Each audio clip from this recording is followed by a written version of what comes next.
Welcome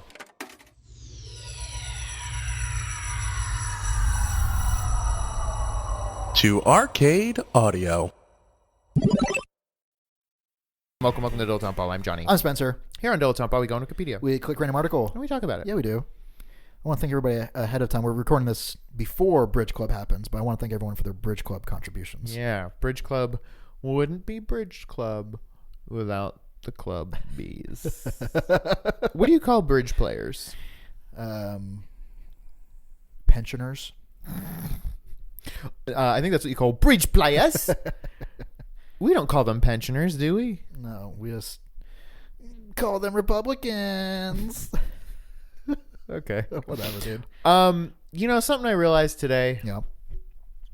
There's like nothing that baby boomers are hornier for than like knowing how to change a car tire. You think? Well, no, but There's a lot of shit they're horny for, man. it's up there. My fucking I just, you know what happens when I have a flat tire? I throw my car away. yes. Get a new car. Yes, of course. Of course. If the tire's bad, the whole car's bad. Yes, just it like doesn't take an idiot to know It's that. just like an avocado. My grandpa just shared a video Yeah? that was Good for like, him, first of all. No, it was from like, you know, Obummer Hate Club.com Patriots or whatever. That's the name of the Facebook page. Yeah. Obama.com Hate Club Hate Club Patriots. Patriots. But it was just like this football coach Oh boy. taught These inner city youths how to change a tire. straight up, and it was like, it was literally just a video of a man teaching a bunch of shirtless teens how to change a car tire. And like, sure, I guess it's certainly a useful thing to know, but like, who cares? Who fucking cares? No one. I don't care. Me neither. It's like, That's why I drive. That's why I like only do Lyfts and like Ubers and shit. Like, if their tire goes flat, I don't give a shit. yeah, you just get out and you help them push their car into the lake, and then you walk the rest of the way wherever you're going. Yeah, together, and you make a new friend. I don't know. Yeah, I don't know either, It's man. just like, shut up. Shut up forever. Anyway, this is episode 342. I do want to start doing that. Hell yeah. I forgot before, so it's 342. 342 is pretty good. It is pretty good. We're only 2 months away from a good number, just like a nice round number. Yeah, Yeah. can't wait. In the meantime, let's get rid of this bullshit. Yeah, we'll just blaze on through this. Yeah. This is going to be our first Veto? No. Oh. This is going to be our first 5-part episode. Oh shit. Okay. Spencer, What? we've gotten a lot of good articles. We have, honestly. Today, you don't understand. Spencer, we've gotten the perfect article. Okay. You don't understand. I don't understand. Help me understand. I can't. You have to. Britney Of course it fucking is, first of all. and Kevin. No. Chaotic. This is the television show they did together? Yes. 5 episodes. So we will do There's- one full episode of our show for each of theirs. You have our guarantee. Which is worthless. Yeah, man. 5 episodes, huh? Yeah. I'm really surprised that it was so short, because I feel like that's... I feel like it was intended to maybe be a limited release because it's them working on a specific show. Okay. The Onyx Hotel Tour. You just knew it off the top of your head. Yeah, I really like Britney Spears a lot. You really do. I was on an improv a duo with our friend Sarah Magnuson. Our team name was Onyx Hotel. Wow. Yeah.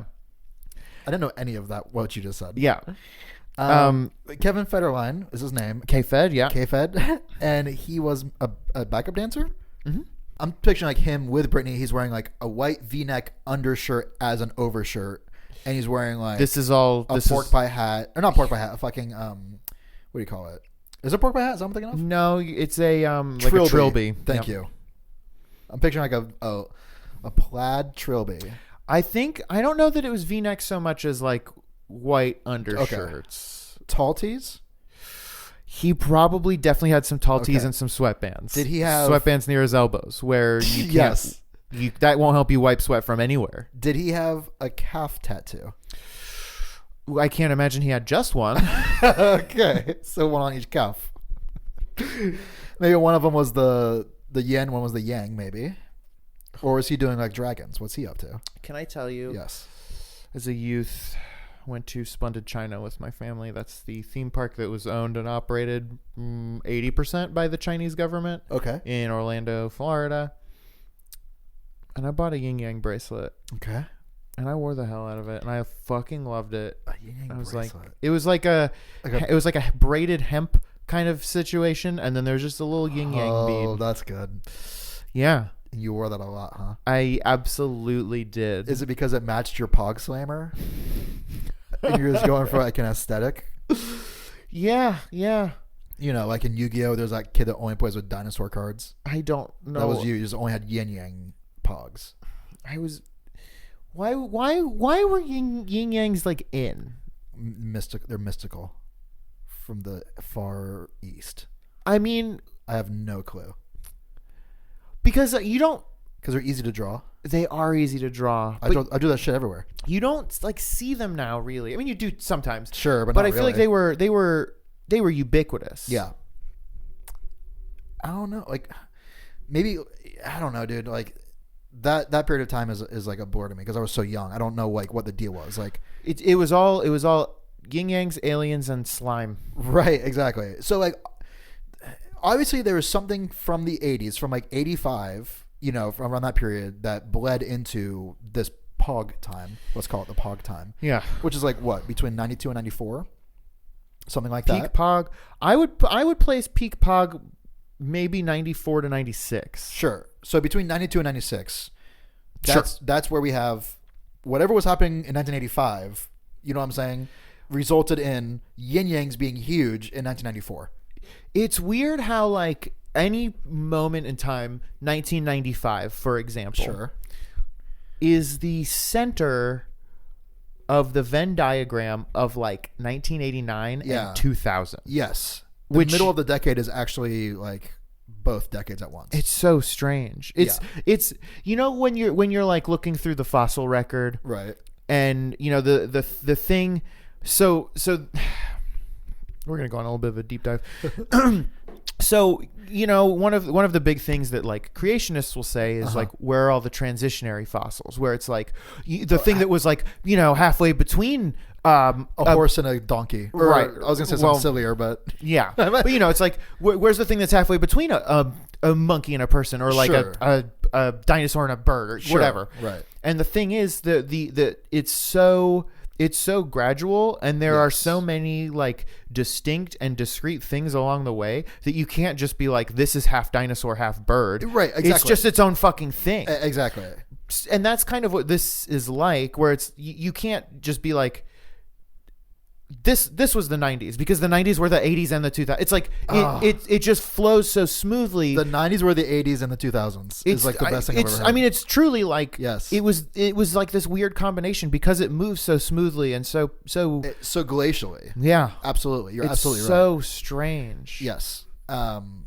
Music is like that too, where it's like for a while I had in my head like, oh yeah, like punk, like for example, like punk rock is 80s. And it's like, well, not really. It's like late 70s is when it really, or like maybe even mid 70s. I don't know. Right. But like, I'm reading the Motley Crue book, The Dirt, which the Netflix movie is based off of, which is awesome. If I haven't mentioned that before, it's really good. It's really fun and really cool. And like, I didn't expect to like it, and it fucking rocks.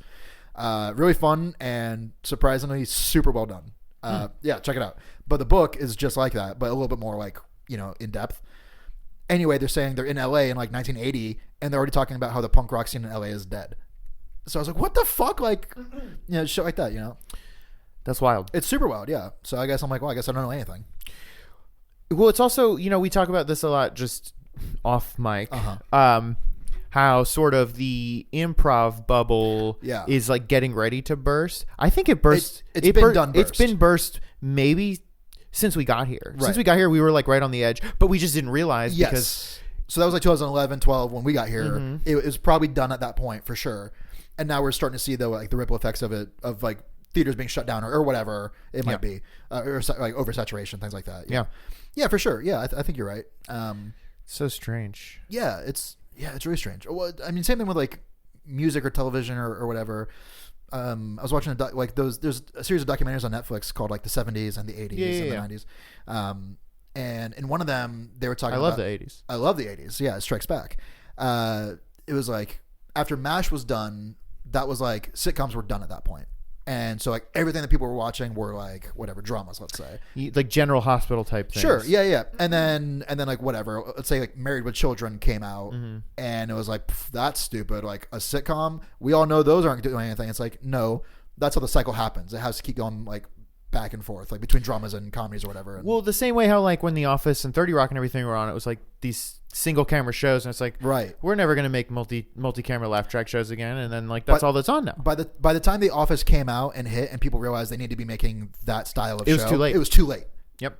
And so then you start getting all these like shitty copycats, and it's like, yeah, you had to you went to where the ball is and not to where the ball was going to be. And that's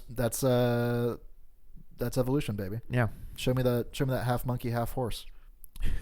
I'd fucking love to see that. A rideable monkey? Sign me up. You don't want to see that. Dude.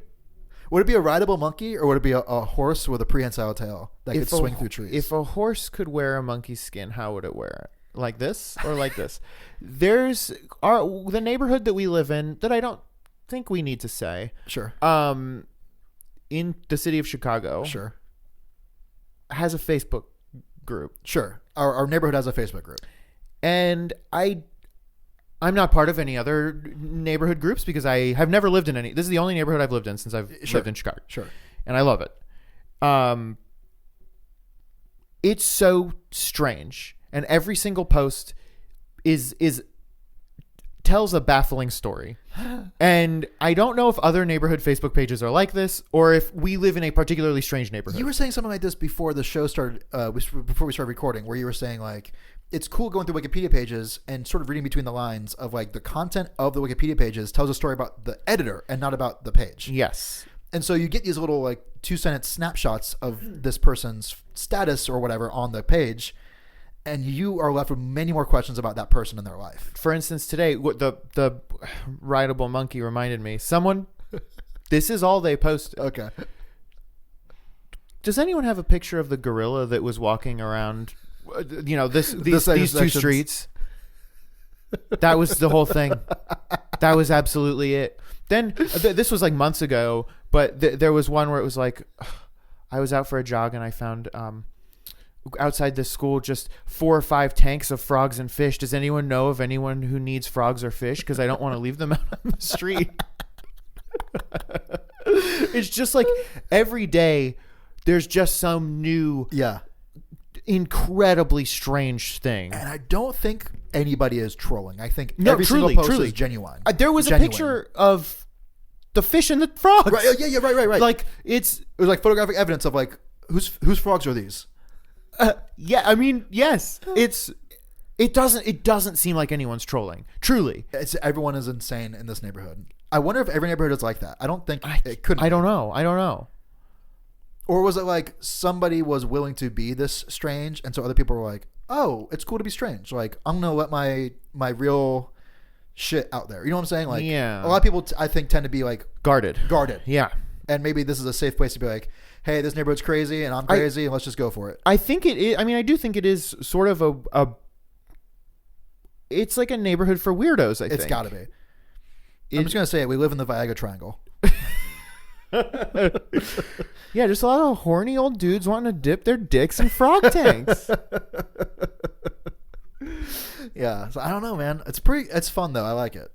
Yeah. It's the group. It can get like overwhelming. I don't subscribe to it. I just let you filter all the shit down to me. Yeah, because we have our own group chat of like all of our friends who live in the neighborhood, right? And the group chat is mostly us posting screenshots of the posts in this group, the group at large. Yeah, which is a good way, I think, to distill that sort of stuff. Because there's, I mean, sometimes it's just as simple as there's a car alarm going off on the street, or did anyone see that bird? Wasn't there one the other day that was like, hey, did y'all see the man walking the potbelly pig? Did anyone get a picture of him? Yeah, we do have a potbelly pig. We also have a tortoise. Yeah, just a dude that walks a tortoise. Yeah. It rules. I love it here. There's also the lady. Have you seen the parrot lady? No. Or not. Maybe it's not a parrot, but she has like a bird that is wherever she goes, it's on her shoulder. I was thinking today, people, this is a question you get asked, fairly off, or, like an icebreaker type question. Like, if you had a superpower, what would it be, right? And a lot of people don't say like flight or invisibility or strength. Like, those are the three main ones. Today, I was like, you know what? I think what I would actually like is sort of like the what's her name? Like Liza Thornberry power, where she can just like talk to animals and they're all cool with her. Ooh. Because like, how cool would it just be like on the train platform and like a bird flies up and just like hangs out with you? Oh, fuck. You know what I'm saying? That's just one tiny example. Dude, I went to Medieval Times like 2 or 3 weeks ago. Yeah. First of all, it was fucking radical. I loved it. Okay. I loved it. Cool. I met a falcon. You met a falcon? Fuck yeah. Was it the falcon from the show? Yeah. Damn, dude, that's a famous falcon. And then the falcon part of the show happens. Oh, you met the falcon beforehand? Yeah. Wow. And I was like, all right, buddy, you were cool, but let's see, let's see what you can do. Let's see what you got. What'd you think? That falcon fucking brought it. Fuck yeah, dude. The falconer just walks out into the middle of the arena. Yeah. Has a literal goddamn falcon on his arm. He like tosses it up into the air. Yep. And the falcon just like swoops around the arena, and then he has like this bag that must have like food or something in it that the falcon like swoops at. Okay, like it's prey. And he just kind of like swings it around, and then the falcon will swoop in, but he'll like swing it out of the way. Okay, sure. So the falcon will like dive for it, and then pull up and like bank around the arena. The arena. Okay. Yeah, the man's in the middle, and because the falcon's flying so goddamn fast, like it can't turn around. They fly at like 150 miles an hour. So literally, this falcon is like diving at this thing, swooping back up over sitting in the arena, like flying over us. Sure. It was so fucking cool. And then he like let it catch it, and the bird is just like eating whatever. Yeah. And then he just picks it back up, and he just like has this like fucking falcon bro. Did you get the falcon's autograph? No, but its name was Darby. Darby? Yeah. That's nice. Yeah. Smell you later. The thing that's fun about this here podcast is I feel like this article is ostensibly about a creek, but it's really about someone who is passionate about bridges. And I think that's really fun because each article is written by someone or some group of people who are very passionate about whatever that thing is. And maybe it's sometimes just about the creek. And it's just someone who's really passionate about this creek. But then you learn little bits of information about the people who wrote the article. You sort of read between the lines and what's important to those editors. Like there's I looked at like the edit history. This was years ago of some TV show.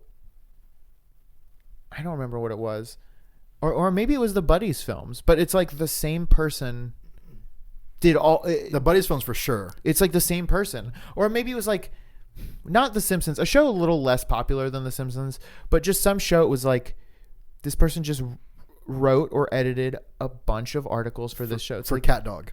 Yeah, it's like this is someone who is just a big fan of Cat Dog.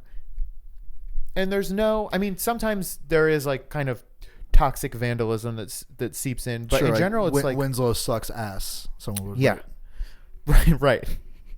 Someone hates the Cat Dog super.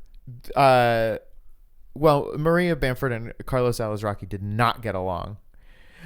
I edited all the Cat Dog articles. I am blown away right now that I didn't know the names of anybody involved with that show. Maria Bamford did the voice of the little poodle. And Carlos Alazraqui, famous for Rocco and the Taco Bell dog, voiced Winslow. I had no idea. Yeah. Rocky did fucking Rocco? Mm-hmm. I edit Wikipedia pages as Dog Cat. Dog Cat 69. Smell you later to our own pre-show. Thank you for playing Arcade Audio. Play more at arcadeaudio.net.